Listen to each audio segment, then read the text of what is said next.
The legend lives on from the Chippewa down of the big lake they call Gitchagumi. The lake, it is said, never gives up for dead when the skies of November turn gloomy.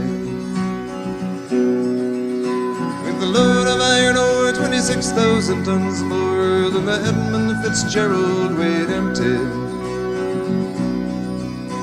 That big ship and true was a bone to be chewed when the gales of November gave her lip.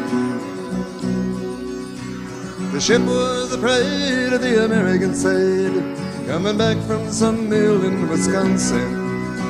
As the big freighters go, it was bigger than most.